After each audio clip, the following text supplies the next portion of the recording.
Every relocation article published in the last 5 years starts with the same premise. Find the cheapest place you can tolerate living in. Sort by median rent. Sort by cost of living index. Find the bottom of the list. Pick a city that doesn't scare you, and move. It's framed as a financial decision, but it's actually the laziest possible version of financial thinking. And the people who follow that logic almost universally end up with a variation of the same outcome. They moved somewhere cheap, saved a little money, and spent the next 3 years quietly wondering what they gave up to get there. Here's the problem with optimizing for cheap. Cheap is not a goal. Cheap is a constraint. The actual goal, the one that matters, the one that changes the trajectory of your life, is value. And value is not the same as cheap. A city that costs you $3,000 a month but gives you a top-tier school system, a job market that actually grows, neighborhoods you want to walk through, and a commute that doesn't slowly destroy your will to live, is worth more than a city that costs $2,000 a month and delivers none of those things. The math isn't complicated. It's just different from the math everyone is running. The relocation conversation in this country has been dominated by 2 lists for the last decade. List 1. The most expensive cities. New York, San Francisco, Los Angeles, Seattle, Boston. Cities where the cost of living conversation is exhausting because there's nothing left to analyze. They're expensive. Everyone knows they're expensive. And for a growing number of people, the answer to whether they're worth it has clearly become no. List 2 is where the conversation gets lazy. The same rotation of Austin, Nashville, Phoenix, Denver, and Tampa, cities that were genuinely affordable about 6 to 8 years ago and have been coasting on that reputation ever since, while their markets quietly repriced to something approaching coastal levels. The blogs haven't caught up. The relocation content hasn't caught up. But the housing market absolutely has, and that gap between reputation and reality is costing people real money every single year. Austin's median home price crossed $550,000. Nashville crossed $470,000. Phoenix is sitting above $420,000 with a price-to-income ratio. That means the average local resident cannot afford to buy in the market where they live. These are not cheap cities anymore. They are expensive cities with a cheap reputation, and if you moved to any of them in the last 3 years thinking you were escaping high costs, you brought the problem with you. The spreadsheet told you one story. The market was already writing a different one. So if both of those lists are broken, what does the right list look like? The methodology behind this ranking is not a simple filter for low median rent. That's a one-dimensional approach that produces one-dimensional answers. The index used here scores cities across 8 separate dimensions of quality of life: housing affordability relative to local income, job market strength and diversity, school district performance, public infrastructure quality, long-term safety trend data, cultural and recreational amenity density, healthcare access, and economic resilience against downturns. Every one of those scores is then weighted against the actual total cost of living in that market. The result is not a list of cheap cities. It is a list of cities with the highest quality-to-cost ratio, and that is a fundamentally different output. 7 cities made the final ranking. None of them are the cities you've been reading about everywhere else. Some of them you'll recognize. Raleigh has been on the radar for a few years now, though not necessarily for the reasons that matter most. Some of them will genuinely surprise you. Greenville, South Carolina is doing something economically that most of the Southeast hasn't figured out yet, and it's doing it at a price point that Charlotte and Raleigh left behind 3 years ago. And one of them, the one that sits at the very top of this index with a score of 8.6 out of 10, is in Alabama. That's the one that changes the entire conversation about where opportunity actually lives in 2026. What you need to understand before the data starts is what this index measures and what it explicitly does not measure. It is not measuring which city is the easiest to move to, the most aesthetically appealing on paper, or the one generating the most positive content from people who visited once on a long weekend. It is measuring one thing only. For every dollar you spend on total cost of living in this market, what do you actually get back in return? That ratio, cost in, quality out, is the only number that matters when you're making a decision that will reshape your financial life for the next 10 years. The 7 cities on this list scored higher on that ratio than any other market analyzed. By the time you've seen the full breakdown, you won't just understand why the list looks the way it does, you'll understand what to do about it. Before you trust any ranking, you should understand exactly how it was built. That's not a disclaimer. It's the most important part of the analysis. Any list of cities can be made to say whatever the person building it wants it to say, depending on which variables they include, which ones they ignore, and how they weight each one against the others. The relocation content industry has a long and undistinguished history of producing rankings that feel rigorous but are actually just editorial opinions dressed up in spreadsheet clothing. What follows is the opposite of that. Every dimension in this index is measurable, every weight is defensible, and every score can be checked. The index runs on 8 dimensions. The first is housing affordability, not raw home price, but the ratio between median household income in that market and the median home price. This is the number that tells you whether the people who actually live in a city can afford to buy in it, and it's the number that exposes markets like Phoenix and Austin as far less accessible than their surface-level rent figures suggest. A city where the median home costs 4 times the median annual household income is a fundamentally different market than one where that ratio is 7 or 8 times. And the difference in what that means for your long-term wealth accumulation is enormous. Housing affordability carries the highest single weight in the index because it is the variable with the longest financial tail. The second dimension is job market strength and diversity. This measures 2 separate things simultaneously: the depth of the current employment base and the degree to which that base is spread across multiple industries rather than concentrated in one. A city with a strong tech sector is not automatically a high scorer here. A city that is one large employer or one industry downturn away from a significant economic contraction will lose points on diversity regardless of how strong its headline employment numbers look today. Economic resilience is not just about how good things are right now. It's about how protected the market is when conditions change. And history is very clear on the fact that conditions always change. Dimensions 3 through 5 cover what most people mean when they talk about quality of life in a practical sense: school district performance, public infrastructure quality, and safety trend data. School district performance uses independent ranking data weighted toward consistency across the full district rather than cherry-picked high-performing schools, because the school your kid can actually attend matters more than the best school in the metro area that happens to be in a neighborhood you can't afford. Infrastructure quality scores roads, public transit where applicable, broadband access, and healthcare facility density. The safety trend data tracks the directional movement of crime rates over a 5-year window rather than a single-year snapshot. A city improving steadily is scored higher than a city with better current numbers that are moving in the wrong direction. Dimensions 6 through 8 are what separate cities that are merely functional from cities that are actually worth living in. Cultural and recreational amenity density scores the presence and quality of restaurants, arts institutions, parks, outdoor access, and live entertainment relative to population size. Because a city that checks every financial box but offers nothing to do on a Saturday afternoon will drain you in ways that don't show up in a spreadsheet until it's too late. Healthcare access measures both proximity and quality of major medical facilities. And long-term economic resilience looks at each city's track record through the last 2 major economic contractions, 2008 and 2020, and asks a simple question: how did this market absorb the shock, and how quickly did it recover? Every dimension is scored on a scale of 1 to 10. Those scores are then aggregated with their respective weights and divided against the city's composite cost of living index, a figure that accounts for housing, transportation, food, healthcare, and utilities in combination. The result is a single quality-to-cost ratio for each city.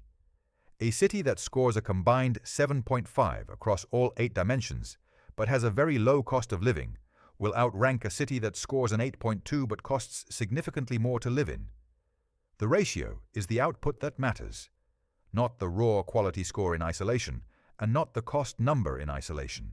There is one thing this index does not measure, and it's worth naming directly: personal preference. Climate is not scored here because what feels like a deal-breaker to someone in Seattle is a feature to someone in Minneapolis.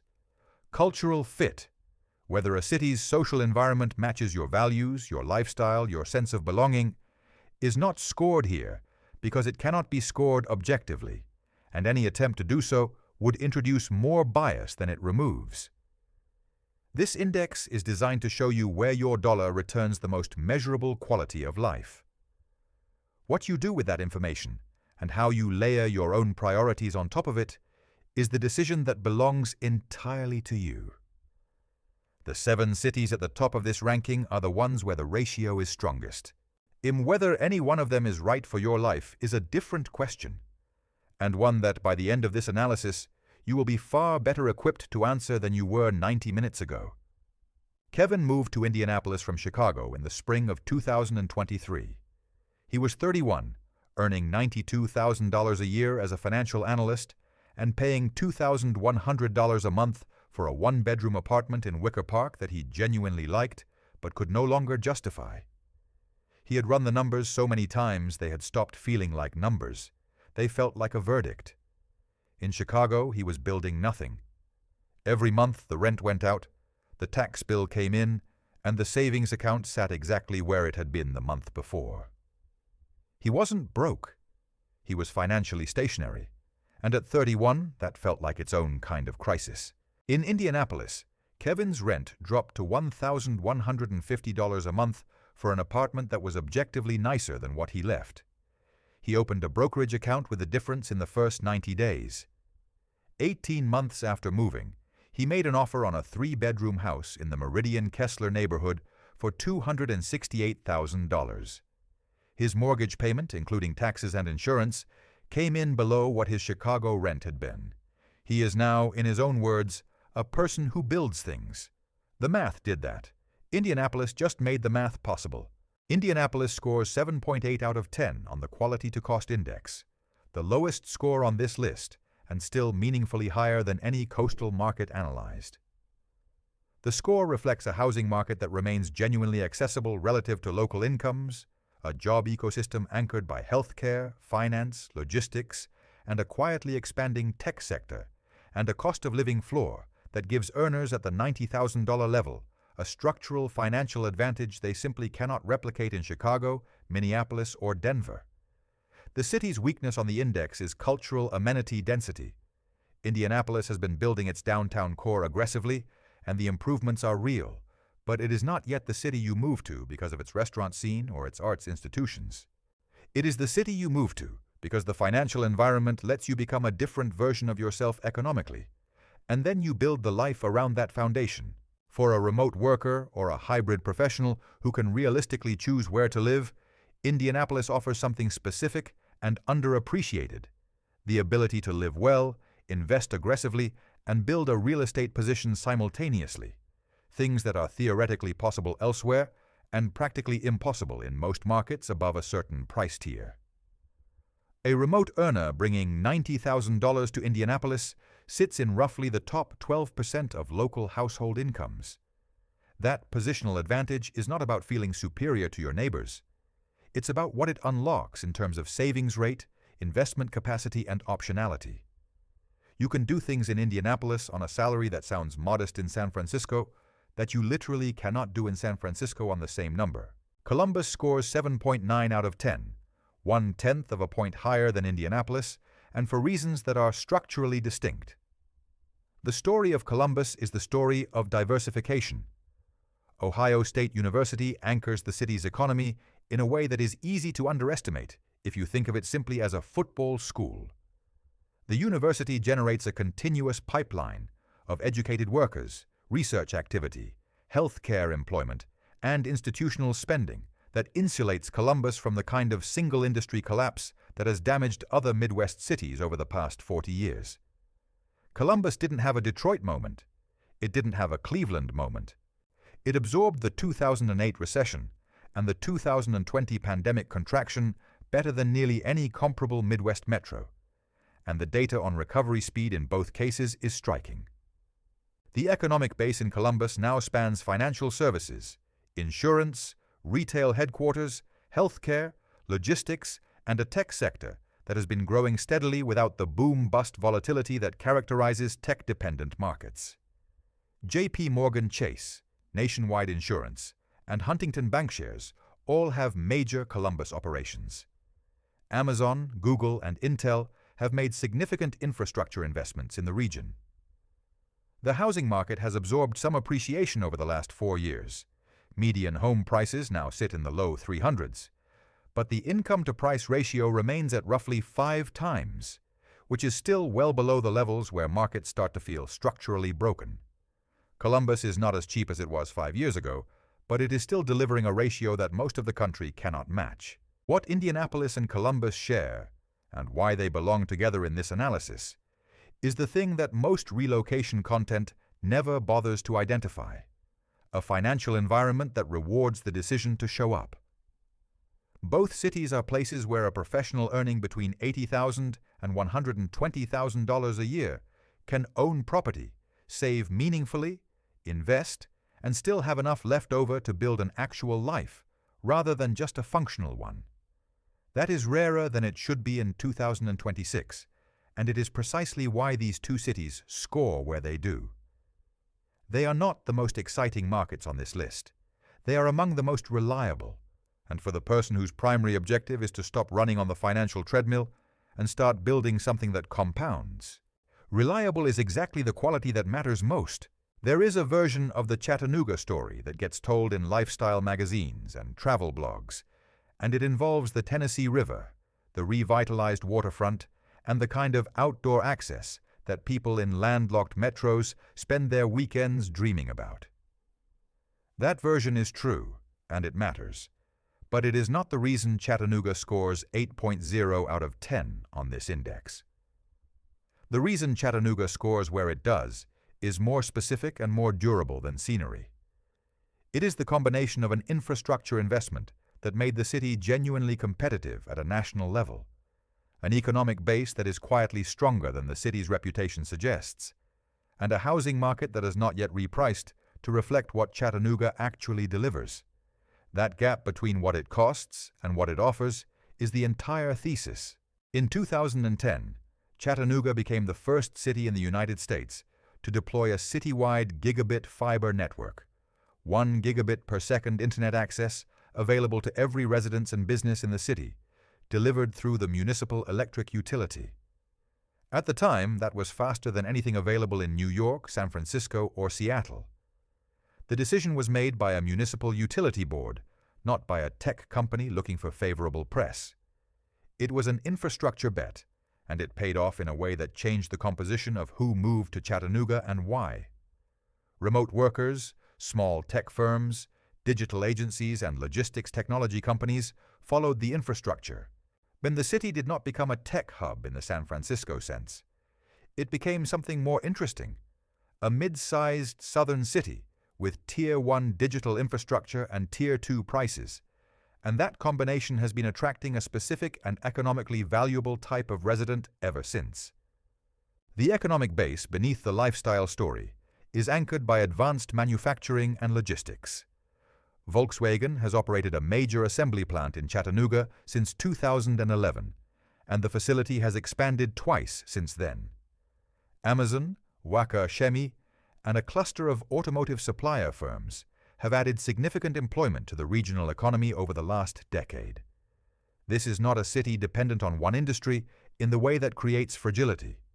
The manufacturing base, the logistics infrastructure, the growing remote worker population, and the outdoor recreation economy that supports a real hospitality and service sector all feed a diversified employment picture. On the economic resilience dimension of the index, Chattanooga scores higher than most cities its size precisely because its employment base is spread across sectors that do not all contract simultaneously. The housing market is where the ratio becomes genuinely compelling. Median home prices in the Chattanooga metro sit in the low 200s, $220,000 to $240,000, depending on the neighborhood and the quarter. For a household earning $75,000 to $90,000 a year, that is a price-to-income ratio that puts homeownership not just within reach, but within comfortable reach, with room left over for savings and investment.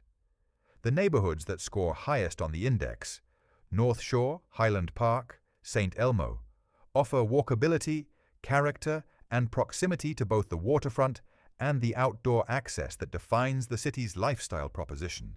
And they are doing so at price points that comparable neighborhoods in Asheville, Nashville, or Knoxville have not offered for several years.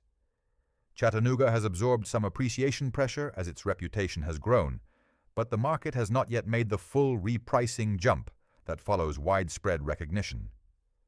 The school district data deserves direct attention because it is one of the more nuanced stories in this analysis. Hamilton County Schools, which covers the Chattanooga metro, has undergone significant reform over the last 10 years.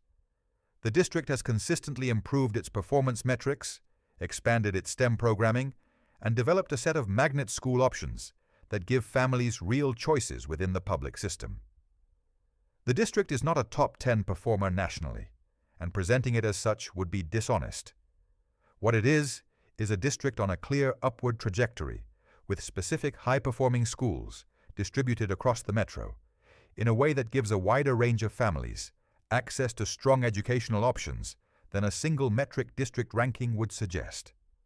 For Stephanie, evaluating this market with 2 school-age kids, the honest answer is, research the specific zones carefully, and the picture is better than the headlines. Now here is what this market does not give you, because the index scores honestly in both directions. Chattanooga is not a city with a deep professional job market at the senior level.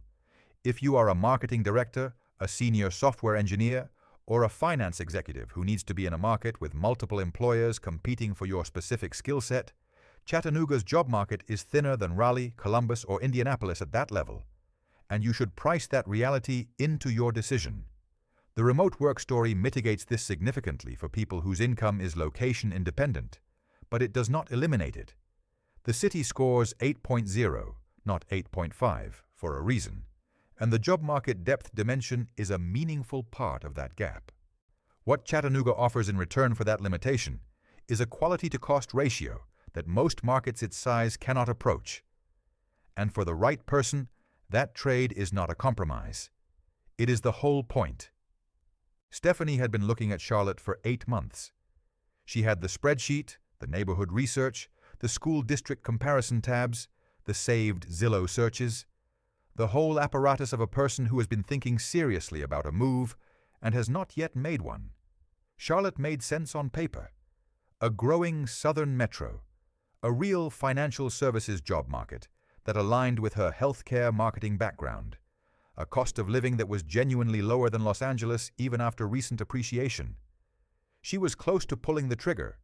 Then someone who had done the same analysis 2 years earlier sent her a single message. Before you commit to Charlotte, run the same numbers on Greenville. She did. The spreadsheet looked different.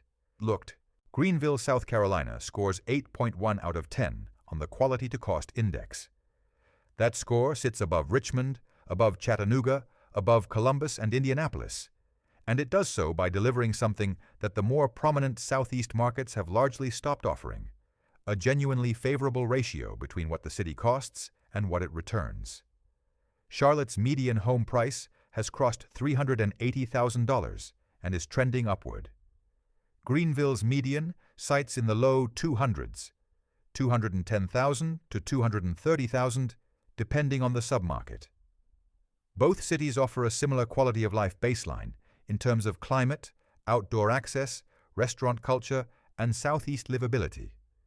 The difference is what that quality costs, and that difference is the entire argument for Greenville in 2026. The economic story behind Greenville is more sophisticated than most people outside the Southeast realize, and it starts with a decision made in 1992. That was the year BMW chose Greer, South Carolina, effectively the Greenville Metro, as the site of its first North American manufacturing facility.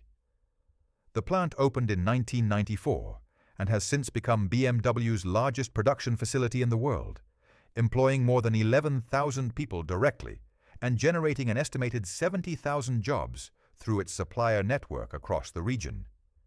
That single investment transformed the economic character of the Greenville metro over the following 30 years, attracting a cluster of advanced manufacturing suppliers, logistics operations, and professional services firms that created a job base with genuine depth and real wage levels. The BMW effect is not just a historical footnote. It is the structural foundation that explains why Greenville's economy held up through 2 recessions better than comparable Southeast metros, and why the income levels in the market support the kind of household spending that keeps a city's amenity layer funded and growing. The downtown revitalization story in Greenville is one that urban planners elsewhere have studied closely, and with good reason. The decision in the 1980s to remove a highway overpass that had bisected the city center and replace it with Falls Park on the Reedy, a linear park built around the Reedy River waterfall, sounds like a small municipal choice. In practice, it catalyzed 30 years of downtown investment that produced a walkable urban core with independent restaurants, boutique retail, a performing arts center, and a street-level energy that cities twice Greenville's size routinely fail to generate. The Swamp Rabbit Trail, a 22-mile paved greenway connecting Greenville to the suburb of Travelers Rest, has become both a quality-of-life anchor and an economic development driver, with residential and commercial development clustering along its route in a pattern that mirrors what similar trail investments have done in other markets. Greenville looks like a city that got its act together before anyone was paying attention, which is precisely why the prices have not yet caught up with the product. The school district picture is where Greenville separates itself most clearly from Chattanooga in the index scoring. Greenville County Schools is the largest school district in South Carolina and among the better-performing large districts in the Southeast. The district has developed a robust magnet and specialty school system, including programs in STEM, International Baccalaureate, and career and technical education, that gives families meaningful options within the public system without requiring private school tuition to access strong academic programming. For Stephanie, evaluating a move with a 9-year-old and a 12-year-old, this is not a secondary consideration. It is the primary filter. The honest answer on Greenville's schools is that they are meaningfully better than the city's overall profile would suggest, and that they represent one of the most underappreciated elements of the market's quality-to-cost story. Here is the open and honest limitation of the Greenville thesis. The job market, while real and growing, is still primarily anchored in manufacturing, healthcare, and the professional services firms that support those sectors. If you are a senior tech professional whose career path requires proximity to a dense technology employer ecosystem, Greenville is not yet that city. The remote work layer mitigates this for location-independent earners, and for that specific profile, Greenville may be the single best ratio on this list for a person with school-age children. But if your career requires being in a market with 10 potential employers competing for your skill set, the job market depth dimension will score lower here than in Raleigh or Columbus. What Greenville offers in exchange is a Southeast quality of life at a price point that Charlotte stopped offering approximately 3 years ago. And the window in which that gap remains exploitable is not guaranteed to stay open indefinitely. There is a specific type of market signal that serious analysts learn to pay attention to. When multiple independent methodologies, run by different teams using different data sets, keep producing the same output on the same city for 3 or more consecutive years, that convergence is not a coincidence. It is the data trying to tell you something. Richmond, Virginia has been generating that signal since 2022. Every serious relocation analysis that accounts for proximity to major market pricing, income to home price ratios, job market trajectory, and quality of life delivery has flagged Richmond as structurally undervalued relative to what the market charges to live there. The question worth asking is not whether Richmond is undervalued.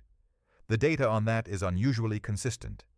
The question is why, and how much longer the gap stays open. Richmond scores 8.2 out of 10 on the quality-to-cost index, placing it 3rd on this list. The score is driven by a combination of factors that individually are each interesting, but in combination produce something that is genuinely rare: a mid-sized city within 110 miles of a major metropolitan employment hub, offering a mature urban core, a real food and arts culture, a housing market still priced well below its geographic and economic peers, and a job base that has been quietly strengthening for a decade. The proximity to Washington dynamic is the variable that most analyses underweight. Richmond is not a suburb of Washington. It is a fully independent city with its own economy and its own identity. But the practical reality is that a significant portion of Richmond's professional population accesses the labor market via Amtrak and Interstate 95, and the city's housing market has not yet priced in that accessibility the way Northern Virginia and Maryland suburbs have. That gap is the structural undervaluation in its simplest form. The job market in Richmond is anchored by three overlapping sectors that each carry their own resilience characteristics. Financial services. Capital One is headquartered in the Richmond metro, and a cluster of regional banks, insurance firms, and financial technology companies has grown up around that anchor. Healthcare, VCU Health, the academic medical system attached to Virginia Commonwealth University, is one of the largest employers in the state and generates a continuous demand for clinical, administrative, and research professionals. And government-adjacent industries, the proximity to, has made Richmond an increasingly attractive location for federal contractors, defense technology firms, and consulting practices that need to be near the capital without paying capital prices. The combination produces a job market that is more sophisticated than Richmond's national profile suggests, and more diversified than a single anchor city, which is exactly the profile that scores well on the economic resilience dimension of the index. The food and arts scene in Richmond deserves specific mention because it is the variable that most consistently surprises people who visit for the first time with low expectations. Richmond has developed one of the most respected independent restaurant cultures on the East Coast, not by accident, but as a result of relatively low commercial rents that allowed independent operators to survive and iterate over the last 15 years, while similar concepts were being priced out of D.C., New York, and even Charlotte. The mural arts program that transformed the city's visual landscape, starting in the mid-2000s, has made Richmond a genuine destination for street art, and the gallery scene in the Scots Addition and Manchester neighborhoods has produced a concentration of creative industry that is disproportionate to the city's size. For Daniel, evaluating this market from San Francisco, the cultural calculus is not a sacrifice. It is a genuine upgrade in some dimensions, and a lateral move in most others. The housing market tells the ratio story as clearly as any city on this list. Median home prices in Richmond proper sit in the $280,000 to $310,000 range, with specific neighborhoods, Church Hill, North Side, the Fan District, offering character-rich housing stock at price points that would be unrecognizable to anyone accustomed to comparable urban neighborhoods in D.C., Baltimore, or Raleigh. The Fan District in particular, with its late 19th century row houses and tree-lined boulevards, is the kind of neighborhood that would command $600,000 or more in a comparably livable mid-Atlantic city, and it is still accessible in the $300,000 range for the right property. The income-to-price ratio in Richmond sits at approximately 4.8 times, meaningfully better than the suburbs at 7 to 9 times, and better than Baltimore at 6 times, for a city that delivers a quality-of-life profile that is competitive with both. The honest risks in Richmond are two, and both are real enough to name directly. The first is traffic and infrastructure. The Interstate 95 corridor through Richmond has a congestion problem that is well documented and not improving quickly. And if your life requires daily car commuting across the metro, the infrastructure dimension of your experience will feel worse than the index score suggests on its own. The second is that the undervaluation gap, while persistent, is not permanent. Richmond has been discovered, slowly at the pace of a city that does not generate viral relocation content, and prices have been moving upward in the neighborhoods that score highest on livability. The window is still open. It is not as wide as it was in 2020, and it will not be as wide in 2028 as it is today. For the person who has been running the Richmond numbers for a year and hasn't moved yet, the analysis is pointing in one direction, and waiting is not a neutral act. Marcus was 38, paying $4,200 a month for a two-bedroom in San Jose. His company went fully remote in 2022. He spent 6 months looking at spreadsheets before he made the call. He moved to Raleigh in March of 2023, and his mortgage today is $1,890 a month. For a house, not an apartment, in a neighborhood with a Whole Foods 12 minutes away and a greenway trail that starts 3 blocks from his front door. He is banking the difference every single month. That is $27,000 a year. He was not saving before, not because he got a raise, not because he changed careers, but because he changed the city where he sleeps. The math was always there. He just needed to actually run it. Raleigh scores 8.4 out of 10 on the Quality to Cost Index, second on this list behind only Huntsville. The score reflects a market that has been absorbing significant appreciation pressure for the last 5 years and still delivers a ratio that coastal markets cannot approach. Median home prices in the Raleigh metro have risen meaningfully. They are now in the $350,000 to $380,000 range, depending on the submarket. And anyone who tells you Raleigh is as cheap as it was in 2019 is not current on the data. But the appreciation has happened against a backdrop of equally significant income growth, driven by the sustained expansion of the Research Triangle's technology and life sciences employer base. The price-to-income ratio in Raleigh has held at approximately 5.2 times, elevated compared to 3 years ago, but still well below the 6 to 9 times ratios that define the markets most of this audience is trying to leave. The Research Triangle is the variable that separates Raleigh from every other city on this list in one specific dimension: the depth and quality of its in-person professional job market.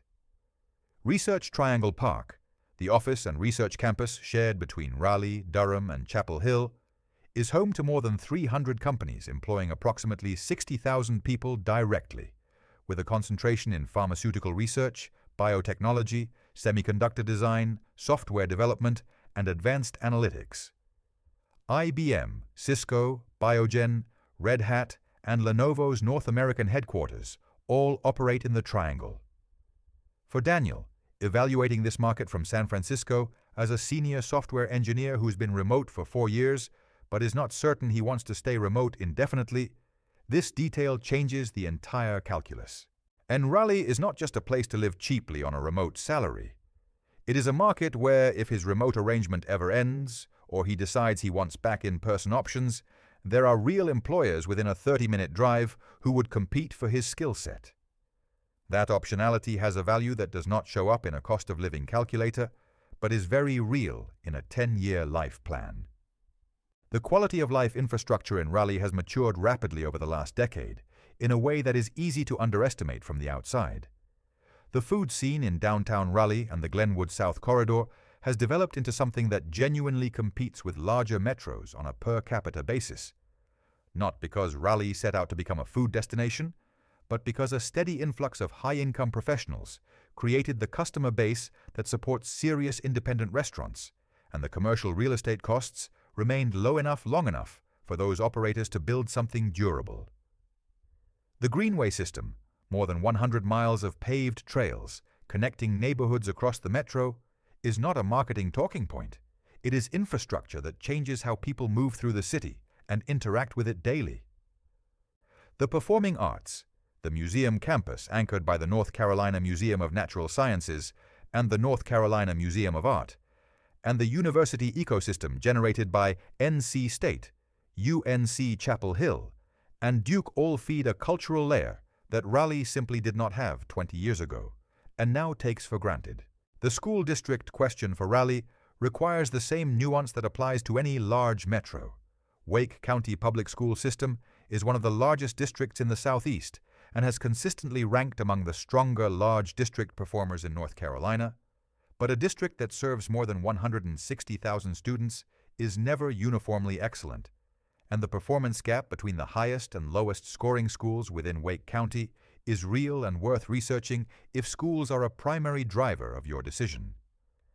The directional trend matters here. Wake County has been a national model for socioeconomic integration policies that distribute high-performing students across the district, rather than allowing performance to concentrate entirely in wealthy zip codes.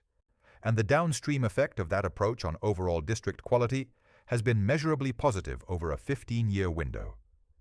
For Stephanie, with 2 school-age kids, the honest answer is that Wake County is a meaningfully better and more consistent large district option than LAUSD, and that is before accounting for the fact that the house she can afford in Raleigh will be in a substantially different price bracket than anything available to her in Greater Los Angeles.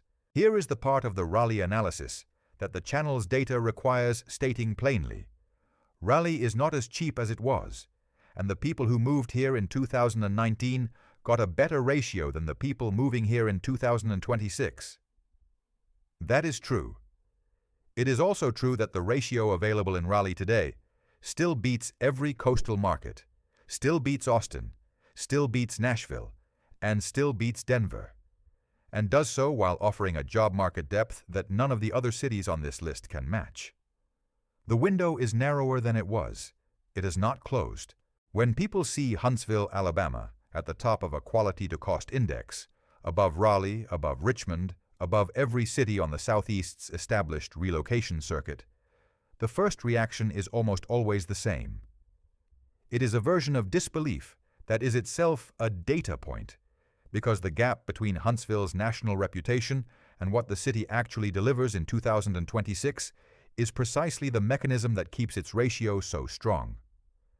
A city that is underestimated stays underpriced.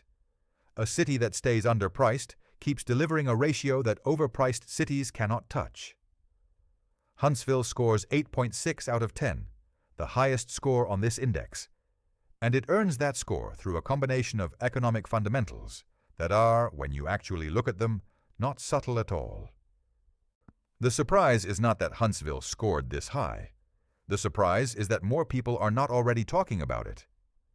The number that frames the entire Huntsville thesis is 4.2. That is the median home price to median household income ratio in the Huntsville metro, meaning the median home costs 4.2 times what the median household earns annually in that market. For context, the comparable ratio in San Francisco is approximately 11 times. In Los Angeles, it is approximately 10 times. In Seattle, it sits near 8 times.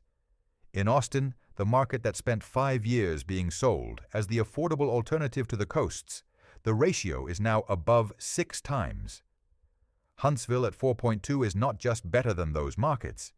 It is better by a margin that changes what is financially possible for a household living there.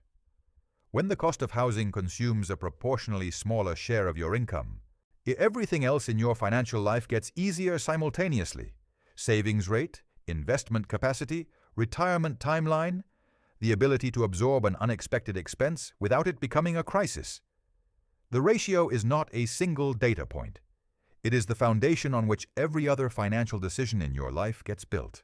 The reason Huntsville's income-to-price ratio is so strong is not that the city is poor or underdeveloped. It is that the city has one of the most unusual economic profiles in the American South. Huntsville is home to Redstone Arsenal, one of the largest military installations in the United States and the headquarters of the Army's Aviation and Missile Command. NASA's Marshall Space Flight Center, where the Saturn V rocket was developed and where Artemis program work is actively ongoing, operates on the same campus. The resulting cluster of aerospace, defense, and advanced technology employers, Boeing, Lockheed Martin, Northrop Grumman, Raytheon, Leidos, SAIC, and dozens of smaller specialized contractors, has created a professional job market in Huntsville that generates household incomes that are high by national standards and exceptional by Alabama standards. The median household income in the Huntsville metro sits above $68,000, and the concentration of engineering, technical, and government-adjacent professional positions pushes the income distribution significantly higher than the median suggests. You have a city generating above-average incomes and selling housing at below-average prices, and that combination is the entire reason the ratio looks the way it does. The school district data in Huntsville is the variable that will most surprise people who have never looked at it carefully. Huntsville City Schools and the surrounding Madison County District, including the city of Madison, which sits adjacent to the Huntsville metro and feeds directly into the same economic ecosystem, have consistently ranked among the top-performing public school systems in Alabama and are competitive with school districts in states that carry a far stronger national reputation for public education.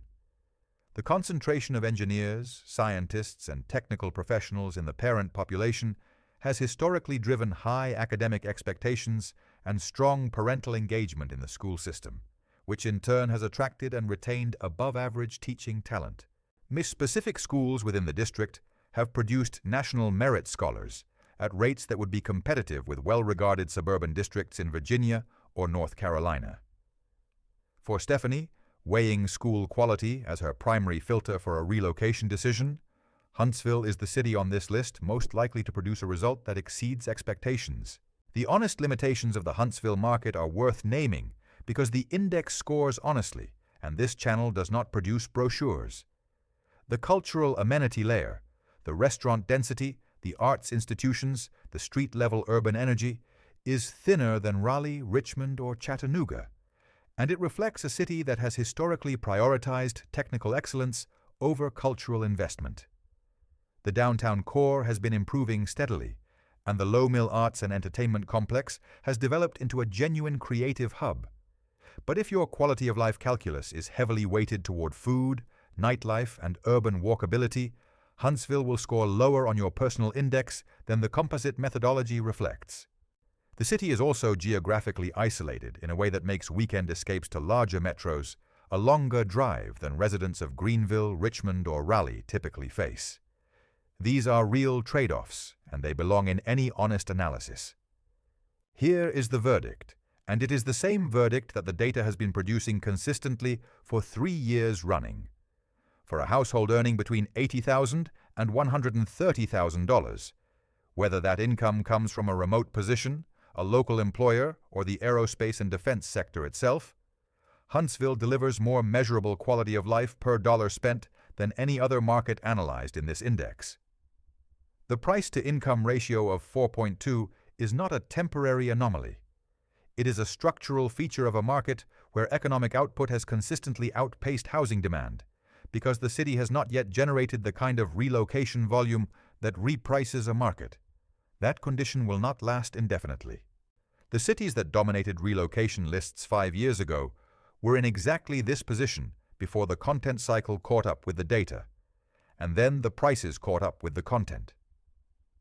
Huntsville is where the data is pointing right now, before the narrative follows. The list you have been looking at for the last hour is not the list everyone else is looking at. That is precisely why it is useful.